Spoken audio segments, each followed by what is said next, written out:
And there went a man of the house of Levi, and took to wife a daughter of Levi. And the woman conceived, and bare a son, and when she saw him that he was a goodly child, she hid him 3 months.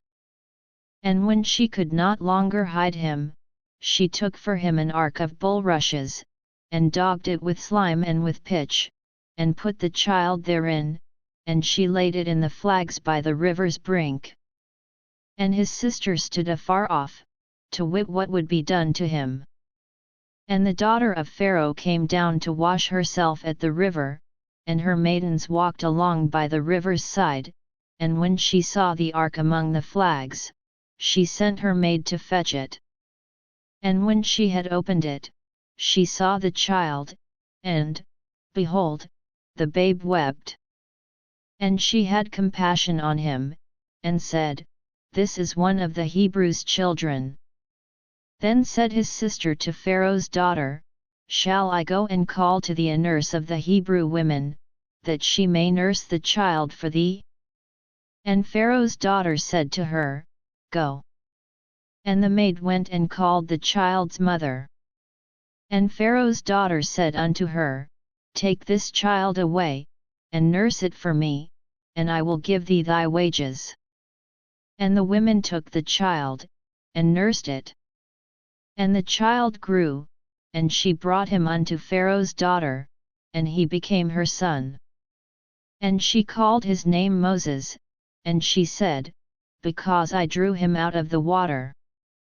And it came to pass in those days, when Moses was grown, that he went out unto his brethren, and looked on their burdens, and he spied an Egyptian smiting an Hebrew, one of his brethren. And he looked this way and that way, and when he saw that there was no man, he slew the Egyptian, and hid him in the sand. And when he went out the second day, behold, 2 men of the Hebrews strove together, and he said to him that did the wrong, Wherefore smitest thou thy fellow?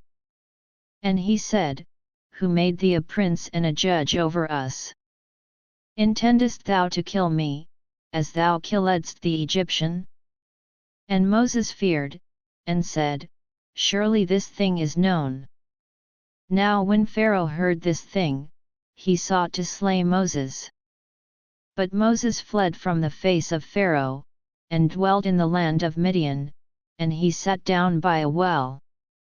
Now the priest of Midian had 7 daughters, and they came and drew water, and filled the troughs to water their father's flock. And the shepherds came and drove them away, but Moses stood up and helped them, and watered their flock. And when they came to Reuel their father, he said, How is it that ye are come so soon today? And they said, An Egyptian delivered us out of the hand of the shepherds, and also drew water enough for us, and watered the flock. And he said unto his daughters, And where is he? Why is it that ye have left the man? Call him, that he may eat bread. And Moses was content to dwell with the man, and he gave Moses Zipporah his daughter. And she bare him a son, and he called his name Gershom, for he said, I have been a stranger in a strange land. And it came to pass in process of time, that the king of Egypt died, and the children of Israel sighed by reason of the bondage, and they cried, and their cry came up unto God by reason of the bondage. And God heard their groaning, and God remembered his covenant with Abraham, with Isaac, and with Jacob. And God looked upon the children of Israel, and God had respect unto them.